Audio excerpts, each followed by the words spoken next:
ประเทศญี่ปุ่นมีระบบประกันสุขภาพทั่วหน้าที่เข้มแข็งมายาวนานกว่า 50 ปี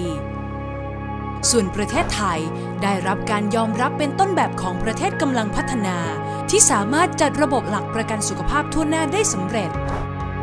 ทั้งสองประเทศสร้างความร่วมมือทางวิชาการเพื่อพัฒนาระบบหลักประกันสุขภาพทั่วหน้าให้มีประสิทธิภาพและยั่งยืนรัฐมนตรีว่าการกระทรวงสาธารณสุขและคณะศึกษาดูงานระบบสุขภาพและการประกันสุขภาพทั่วหน้าณมหานครโตเกียวประเทศญี่ปุ่นตามคำเชิญและสนับสนุนทุนจากใจกล้าซึ่งพบว่าญี่ปุ่นใช้นโยบายขยายให้กลุ่มชนชั้นกลางมีประกันสุขภาพอย่างทั่วถึงขณะเดียวกันก็มีระบบสวัสดิการทางสังคมสำหรับกลุ่มคนด้อยโอกาสและกลุ่มเปราะบางในสังคมทั้งนี้ญี่ปุ่นมีสัดส่วนผู้สูงอายุถึงร้อยละ 26.7 ของประชากรมีสัดส่วนผู้สูงอายุ1รายต่อประชากรวัยทำงาน2ราย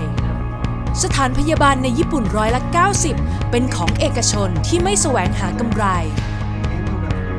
ระบบประกันสุขภาพญี่ปุ่นมีรายรับจาก3แหล่งคือประชาชนจ่ายเบี้ยประกันรายปีร้อยละ 50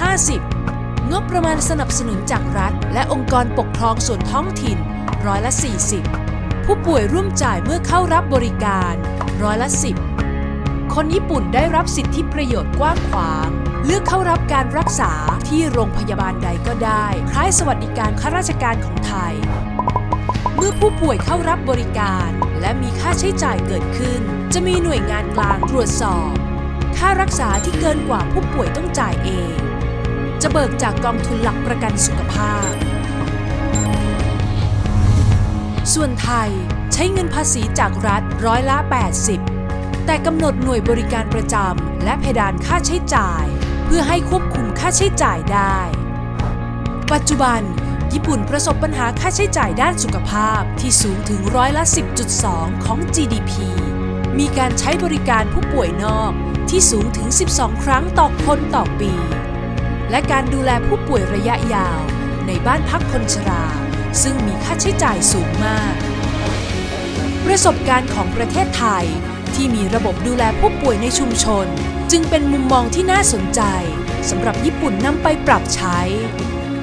ในขณะที่ประเทศไทย